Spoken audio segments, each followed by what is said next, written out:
Four ethnic groups with 56 tribes speaking over 40 indigenous languages and dialects. 65 indigenous communities with unique characteristics. Centuries-old artisan craftsmanship. The indisputably home of beautiful, warm-hearted, hospitable people.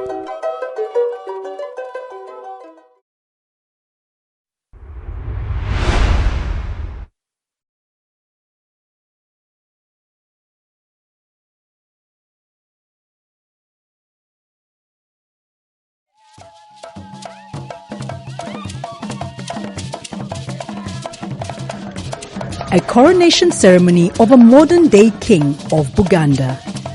The powerful kingdom whose territories and people extend over a vast part of central Uganda. As part of the ceremony, the kabaka, as the king is known, is adorned in this indispensable fabric, part of the royal regalia and adornments that bestow power, history and tradition to the new king. The backcloth, or oluwogo in the Luganda language, is an impressive cultural item whose value extends beyond crowning of kings to healing ceremonies, funerals and cultural gatherings and other practical purposes like bedding and storage according to Baganda culture. This is the mutuba tree, whose biological name is Ficus natalensis, an important species treasured across central Uganda. It is the bark of this tree that is processed into the bark cloth fabric. Viola and Roland are touring Uganda to explore Uganda cultural heritage. Roland is from Germany and Viola is Ugandan. This afternoon, the two are visiting Kalungu, a small village in central Uganda, to see how the bark cloth is made. Traditional craftsmen lead them through the village to find a ready mutuba tree for harvest. Its preparation involves one of humankind's oldest skills of this ancient craft of the Baganda, which dates back to prefabric times. The bark of the mutuba tree is harvested during the wet season in a very meticulous process. Extra care is taken as the tree trunk is cut only up to bark level, which is then carefully removed while ensuring that the tree trunk is not injured in the process. The environmentally conscious craftsmen are keen to see the survival of the individual tree as it sheds its bark, and more so, the sustainability of the species in general. In that regard, the bare tree trunk is wrapped in fresh banana leaves to enable it to regrow afresh within a period of 6 months. The harvested bark is wrapped in banana leaves and kept in a shed to cure for a night. Once ready for processing, the outer skin of the bark is scraped off, leaving the inner, thicker part.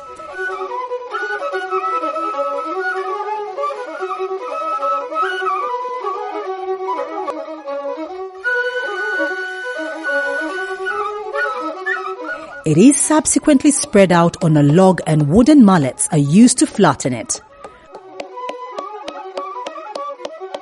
Craftsmen work in an open shed to protect the bark from drying out too quickly, and a younger generation of craftsmen and women can observe and learn the skill.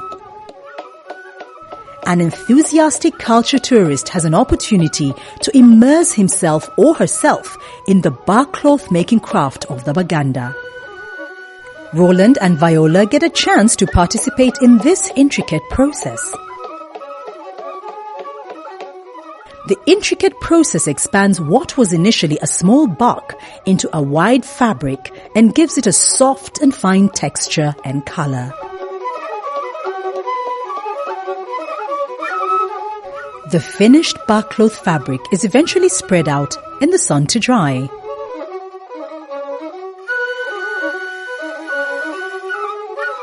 Witnessing bark cloth making can be added on the visitor's itinerary when exploring Uganda's cultural heritage.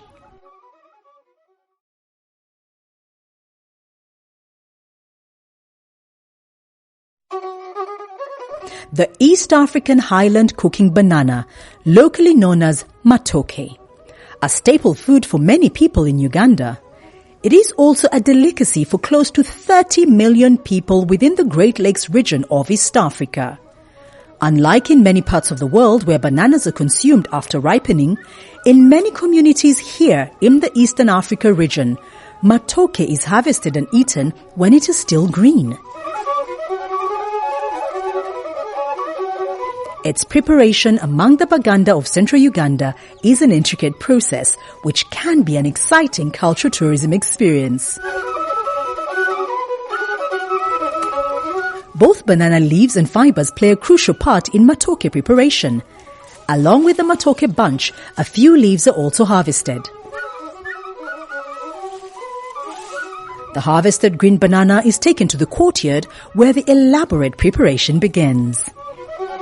Here, the bananas are peeled to reveal a yellowish finger, which is the edible part.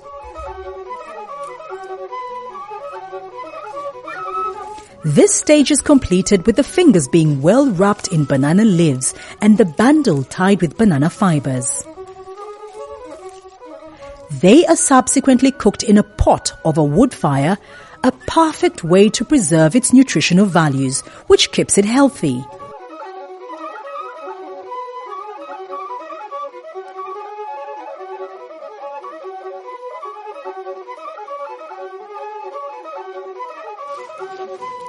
When ready, the Matoke bundle is placed on a basket and mashed together to give it consistency.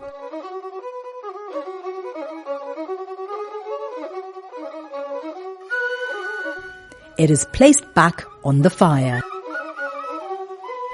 A well-made mashed Matoke meal is not complete without steamed stew, usually a locally raised free-range chicken. A chicken earlier grilled on an open fire is wrapped in banana leaves and steamed on top of the Matoke.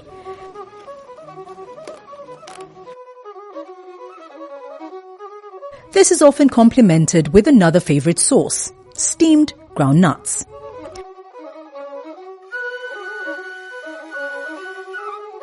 Besides witnessing the process of Matoke preparation, Viola and Roland cannot wait to take a bite and savor a meticulously prepared Baganda favorite dish.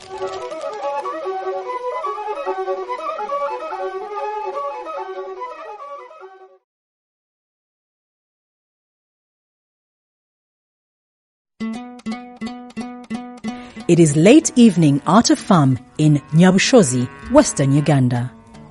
A herd of the elegant long-horned Ankole cows are retreating back to their kraals after a day's grazing. Their majestic ivory-like large horns, the distinctive identity symbol that distinguishes the cattle from other species, glitter as the dusk light falls on them. Viola and Roland are visiting the farm to discover the fascinating culture around the Ankole long-horned cattle. The combination of the sound of rattling horns knocking against one another and the mowing as each animal prepares space to lie down for the night's sleep is a distinctive melody that can only be found in this part of the world. Dawn at the farm. Roland and Viola continue on their cultural expedition to explore cattle culture of the Banyankole people. Draped in the traditional shawl, they are keen to witness the early morning rituals where cows are prepared for milking. They curiously observe the herdsmen milking the cows at the kraal. The young calves that constantly interrupt the process play an important part in getting the cows stimulated for milk production as they impatiently wait for their turn. The Ankole cows are the cultural bedrock that provides an entire way of life for the Bahima Banyankole people of Western Uganda. Besides being fondly treasured, they are an invaluable source of nourishment and have for centuries been seen as a symbol of wealth and prestige, precious in sealing marriage bonds between families and a legitimate means of trade and exchange. Longhorn cattle can be traced back by archaeological findings to the Nile Delta, back to about 7000 BCE. From there, Along with human migration groups, the humpless Longhorns are thought to have left the lower Nile for Abyssinia towards the end of the 3rd pre-Christian millennium. The Ankole Longhorn is therefore an ancient breed belonging to the Sanga group of cattle, which have been developed mainly through natural breeding and selection. They have the ability to survive and reproduce under the climatic stresses of the wooded savanna of southwestern Uganda, and they thrive even when diseases and parasites are prevalent. They are also renowned for their lean, low cholesterol meat and excellent milk quality. Once the milking has been completed, the cattle are taken out of the kraal in search of pasture in the early morning hours while the grass is still fresh. Traditional cattle pastoral grazing is a cultural activity in which tourists can immerse themselves. It will take them on a long village walk from where they will return well rejuvenated. The Ankole cattle are beloved to their owners, and every aspect of cattle keeping includes loving, nurturing care.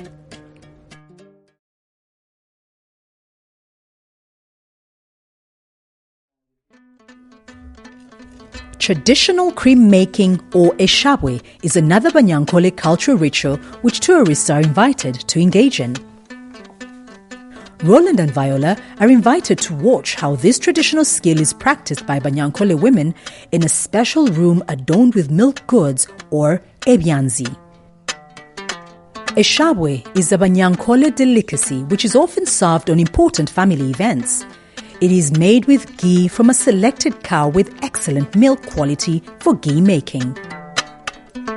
The ghee is bitten with a spoon following a particular rhythm by an expert, that is, an Eshabwe maker. It is keenly observed as it starts to transform in color and consistency, while regularly needing a small amount of water and salt. Eshabwe is ready to be served.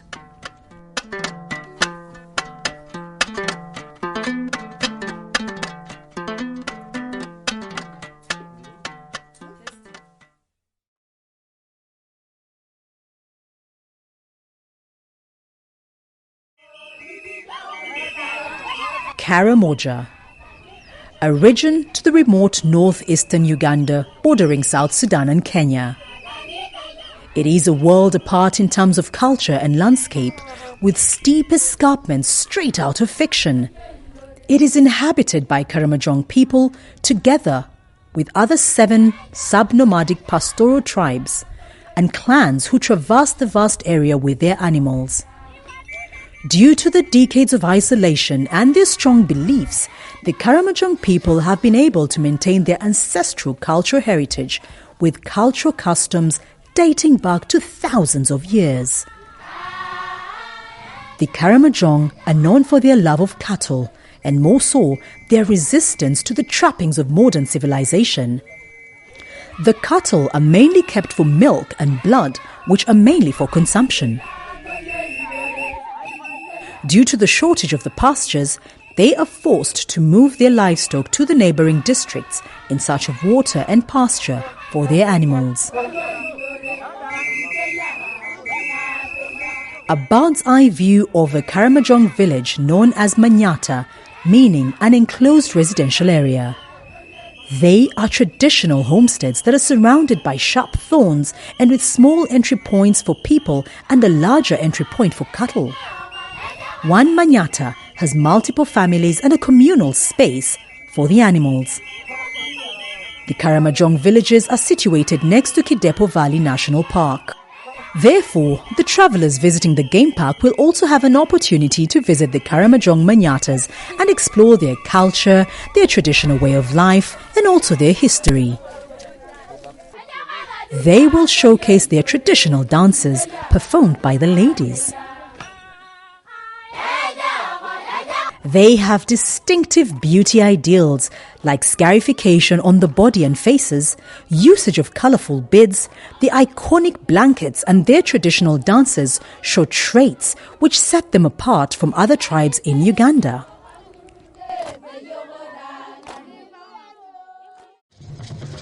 One principal way to experience Uganda's rich cultural diversity is through dance. With more than 50 subcultures, dance is a great way for the various people to keep links to the traditions of their ancestors. The various dances in each of the respective regions of the country signify culturally important events and emotions of love, sorrow, joy, and excitement. As they continue on their exploration of Uganda's rich culture, Viola and Roland are visiting a cultural entertainment center where they will be entertained by cultural troupes with a variety of dances across the country. The traditional jovial celebratory dance of the Baganda from central Uganda, characterized by a rhythmic, drumming and fascinating waist movement. No cultural celebration worth its name is complete without this cultural icon.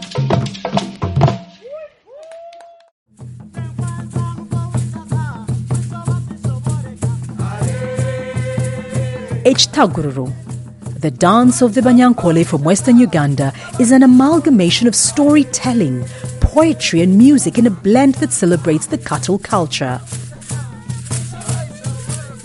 The dancers spread their arms over their heads as a representation of the long-horned Ankole cow as they majestically sway from side to side in unison.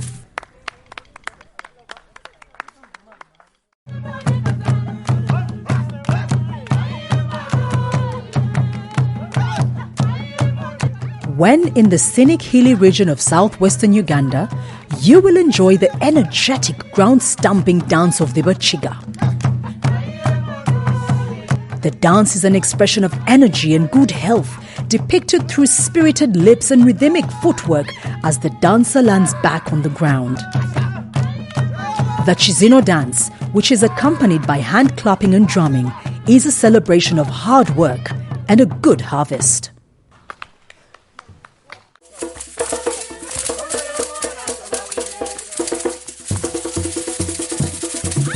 Orunyege, a cultural dance from Bunyoro Kitara Kingdom in western Uganda, is a dance performed at social ceremonies. The sound of rattles firmly fitted on the dancer's legs adds to the unique sound of the Orunyege dance. The dance has a history of courtship in which youthful men and women danced to impress and often crowned their performance with finding a suitor.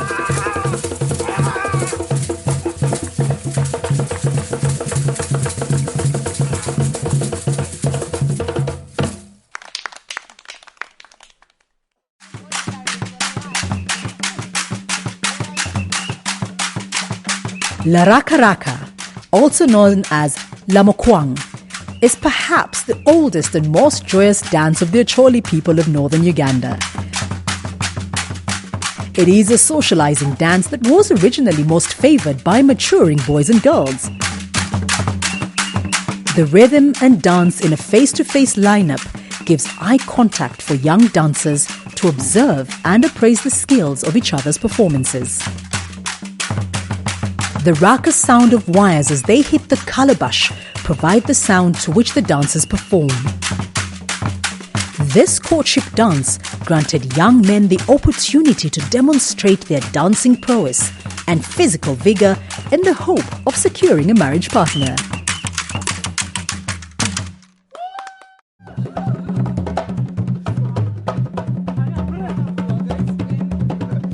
Kadodi. The dance of the Bagisu of eastern Uganda accompanies the Imbalu, the circumcision rite of passage for young men as they are initiated into adulthood. A set of drums provides the exhilarating throbbing beats for the young women to dance enticingly before the circumcision candidates. The dance is so captivating that the temptations of taking to the floor are irresistible. During the Imbalu festivals, dancing parties of ornamented young men ready for initiation into adulthood, accompanied by ecstatic crowds, dance across the villages, paying homage to various cultural sites, a public demonstration of their bravery and eagerness to become real men. They are cheered by throngs of bystanders who line the roads to encourage them.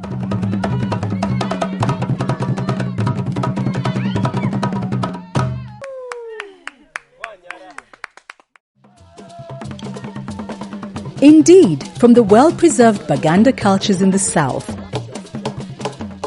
to the fascinating Luo cultures in the north, to the diverse, charming Banyachtara cultures in the southwest, to the enchanting Imbalu festival of the Bagisu in the east, to the warrior cow affection tradition of the Karamojong in the northeast, Uganda is a perfect destination for a tourist seeking to discover cultural diversity.